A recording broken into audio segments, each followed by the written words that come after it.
नाज़िया जी, इस मामले में आप ये देखिए कि एक महिला अधिकारी ताबड़तोड़ 3 बार फ़ोन करती है। तो किसने उसको कहा कि ये सुसाइड बताए? पहले कहती है आ जाओ, तबीयत खराब है, इमरजेंसी में है, फिर अचानक से कहती है सुसाइड कर लिया। और किसने उसको कहा? जो कल्प्रिट है मेन, उसको तो पकड़ना चाहिए था। उसको तो पकड़ा नहीं ममता बनर्जी ने। और शोर मचाए जा रहे हैं सीबीआई फांसी दो, सीबीआई फांसी दो। वो क्यों नहीं पूछती हैं कि ये जो अधिकारी थी महिला, इसने किसके कहने पर ये किया?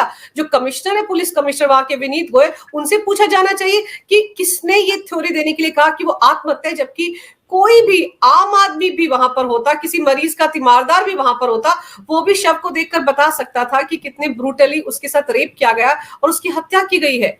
लेकिन उस अस्पताल की एक अधिकारी जो वहीं पे काम करती है, काफी हद तक वो भी एक्सपीरियंस्ड हो गई होंगी, ऐसे शव देखकर वो भी कह रही कि आत्महत्या है।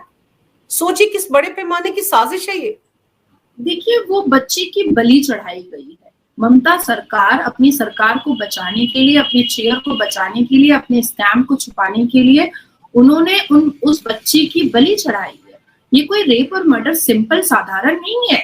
उस बच्ची के पास बहुत सारे एविडेंसेस थे और 2021 से लेकर के 2024 तक के डेटास को अगर निकाला जाए तो आरजीकर हॉस्पिटल में कई नर्सेस ने, कई वार्ड बॉय ने और कई महिला कर्मचारियों ने सुसाइड किया है। अब क्या पता कि वो भी सुसाइड नहीं था, क्या पता कि वो भी मर्डर था, क्या पता कि उन महिला जो कर्मचारी हैं उनके साथ भी रेप हुआ है, क्या पता कि उन नर्सेस के साथ भी रेप हुआ है। तो एक होता है कि रास्ते से लड़की रात में जा रही है और कुछ गुंडों ने उसको पकड़ लिया और रेप कर लिया क्योंकि उसको सडक्शन हो गया, वो सेड्यूस्ड हो गया। लेकिन this is not a simple rape and murder case. यहाँ पर इस डॉक्टर बिटिया की बलि चढ़ाई गई है टीएमसी अपनी सरकार को बचाने के लिए, क्योंकि बहुत सारे रहस्य थे जो उस बच्ची को समझ में आ चुका था। अभी देखिए देश दुनिया, अब तो सिर्फ बंगाल में ये प्रोटेस्ट नहीं हो रहा है, बहुत गौर से समझना पड़ेगा। अब तो सिर्फ बंगाल में प्रोटेस्ट नहीं हो रहा है और सिर्फ भारत में भी प्रोटेस्ट नहीं हो रहा है, बल्कि पूरी दुनिया के डॉक्टर्स प्रोटेस्ट कर रहे हैं, कोई ट्वीट के माध्यम से, कोई छोटे तरीके से, कोई बड़े तरीके से।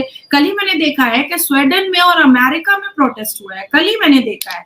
और कल परसों के प्रोटेस्ट में जो नौबन्ना घेराव हुआ था उसमें मेरी मुलाकात एक जापान के रिपोर्टर से हुई, जापान के रिपोर्टर से, और उन्होंने कहा कि मैडम हम यहाँ पर आए हैं सिर्फ इसी को ये करने के लिए, रिकॉर्ड करने के लिए, इस प्रोटेस्ट को ही रिकॉर्ड करने के लिए आप जरा बता दीजिए किससे किससे हमको बाइट लेना चाहिए। मैंने उनको कहा कि आप सिर्फ डॉक्टर से लीजिए, सिर्फ डॉक्टर्स का आप बाइट लीजिए, आपको किसी नेता का, क्योंकि ये नेता का प्रदर्शन है ही नहीं, ये नेताओं का प्रोटेस्ट है ही नहीं। अब बात आती है कि जो आप कह रही हैं कि वो सिर्फ कुछ और है। हाँ, आखिर ये डॉक्टर टी आजमी कहाँ है जो उसी की कलीग थी? आखिर ये डॉक्टर शहजाद कहाँ है? आखिर ये डॉक्टर आजम कहाँ है जो उसी के कलीग थे, जिन्होंने उसको सेमिनार हॉल तक पहुंचाया था, जो कहते थे कि वो उसके जिगरी दोस्त है? वो कहाँ है? वो कहाँ गायब है? आज तो पूरा आर्जिकल से लेकर के देश विदेश के डॉक्टर्स रोड पर है, लेकिन लेडी डॉक्टर टी आजमी कहाँ गायब है? और डॉक्टर शहजाद कहाँ गायब है? डॉक्टर आजम कहाँ गायब है? सारे डॉक्टर्स को इतना मलाल है, इतना और जस्टिस मांगने का। सिर्फ डॉक्टर नहीं, मैंने देखा है कि कई एलएलबी की स्टूडेंट्स भी रोड पर उतरी हैं, कई वकील भी रोड पर उतरे, इवन सुप्रीम कोर्ट के वकीलों ने भी प्रोटेस्ट निकाला और सुप्रीम कोर्ट के पूरे सीधे रास्ते से उन्होंने अपनी मिसल निकाली। कलकत्ता हाई कोर्ट के एडवोकेट्स ने, सीनियर एडवोकेट्स ने प्रोटेस्ट निकाला और उन्होंने कलकत्ता हाई कोर्ट के जज से अनुमति मांग करके निकाला। लेकिन ये 3 डॉक्टर कहाँ हैं? इनको बुरा नहीं लग रहा है, इनको दुख नहीं हो रहा है, ये प्रोटेस्ट में क्यों नहीं आ रहे हैं? ये गायब हो चुके हैं या इनको गायब करवाया गया है? ये छुप गए हैं या इनको छुपने पर मजबूर किया गया है? ये बंगाल में अब तक मौजूद है या इनको कहीं विदेश भेज दिया गया है? ये वाकई में इस बंगाल के सिटीजन थे या फिर किसी और राज्य के थे जो इनको बुला करके यहाँ पर ये घिनौना अपराध शायद 1 नहीं, शायद 2 नहीं, हजारों करवाए गए हैं। नाज़िया जी, क्योंकि शुरुआत में ही कहा जा रहा है ना, क्योंकि ये गैंगरेप की बात आ रही है, तो जो आसपास रहे होंगे पीड़ित डॉक्टर के, उनसे तो पूछताछ करनी बनती है। तो ये 3 नाम जो आप बता रही हैं, क्या पता ये भी इस पूरे घिनौने कांड में शामिल रहे हों? डॉक्टर शहजाद और डॉक्टर आजम आप जो कह रही हैं, तो इनकी कहानी क्या पता चल रही है? क्या कहीं इनके वेयर अबाउट्स के बारे में कोई जानकारी नहीं मिल पा रही है? जानकारी तो जानकारी, इनका नाम कोई ले रहा है तो नोटिस आ जा रहा है। ये इतने बड़े महत्वपूर्ण हो चुके हैं, ये इतने बड़े आदमी हो चुके हैं, ये एक लेडी डॉक्टर और 2 मुसलमान डॉक्टर, कि इनका नाम लेने से नोटिस आ जा रहा है कि आपने इनका नाम लिया क्यों? अब बात आती है कि जो नोटिस आ रहा है उसका रिप्लाई भी दिया जा रहा है जबरदस्त, क्या आखिर क्यों नहीं लेना, ऐसा क्या है भैया उसमें लाल लगा हुआ। अब आपको स्ट्रैटेजी समझनी पड़ेगी इस राज्य की और ममता सरकार की, जो आपके व्यूअर्स को समझना बहुत जरूरी है। नासिर खान बलात्कारी जब वो बाहर आता है रेमिशन ग्राउंड पर, वो अंदर जेल में मोबाइल यूज करता है, वो अंदर जेल में अपनी लैविश लाइफ यूज करता है, वो अंदर जेल में जो जिंदगी की अय्याशियां होती हैं वो सब कुछ वो इस्तेमाल करता है। और जेल में भी, जेल से वो फेसबुक पर अपनी तस्वीरें पोस्ट करता था, जेल के अंदर से वो फेसबुक इस्तेमाल करता था तो उसको नेट भी मिलता था। अब हर एक बलात्कारी जो रेमिशन ग्राउंड पर या बेल लेकर के एड इंट्रीम या एक्विटल होकर के जाता है, उन सब की एक जिहादी टीम और ग्रुप होती है।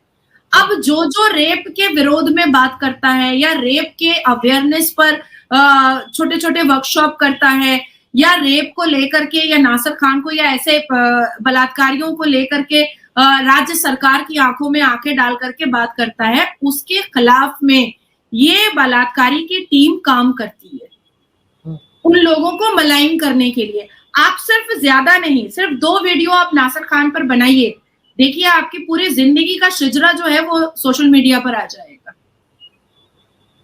और आपकी तस्वीरों को मॉर्फ करके, आपकी तस्वीरों को एडिट करके, गंदी गंदी आपकी तस्वीरें बना करके वो सोशल मीडिया पर वायरल करना स्टार्ट होगा। उसी से आपको समझ में आ जाएगा कि पश्चिम बंगाल में बलात्कारी जो होता है उस पर कोलकाता पुलिस का और राज्य सरकार का कितना हाथ होता है, कि उसकी एक पूरी जिहादी मिशनरी काम करती है हर वो जुबान को बंद करवाने के लिए जो बलात्कार के विरोध में बात करता है इस राज्य में। अब आती है बात कि आज एक वीडियो और भी वायरल हुआ है अफसर अली खान का। अब ये अफसर अली खान कौन है, रहस्य वाली बात है। आपसे जब मैं बात कर रही हूं तो अभी से 1 घंटा 23 मिनट पहले ये वीडियो वायरल हुआ है। अफसर अली खान जो है वो संदीप घोष जो पूर्व प्रिंसिपल थे और अभी तो सीबीआई के शिकंजे में हैं, इनके बाउंसर थे।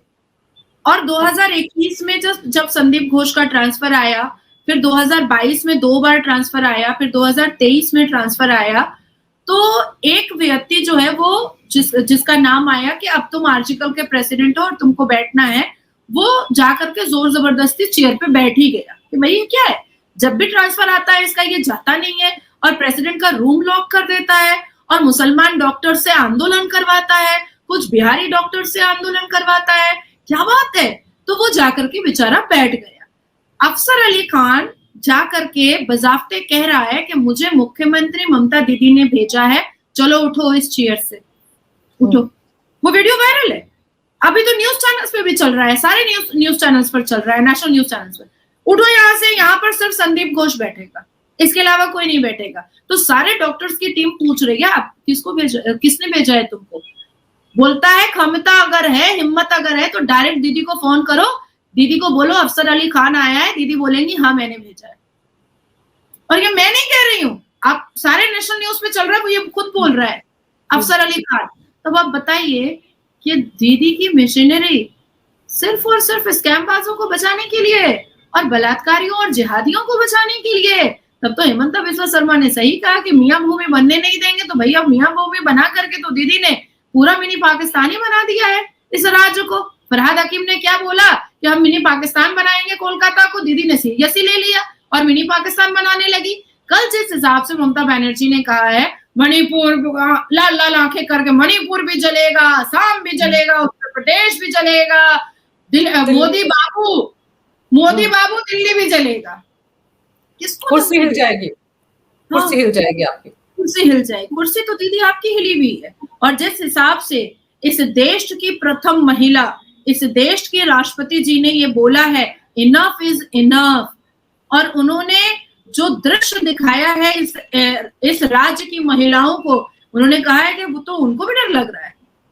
तो इसका मतलब है कि अब राष्ट्रपति महोदय के, महामहिम राष्ट्रपति के दिमाग में ये बात आ रही है कि आर्टिकल 356 के हिसाब से पश्चिम बंगाल में अब प्रेसिडेंशियल रूल लग जाना चाहिए।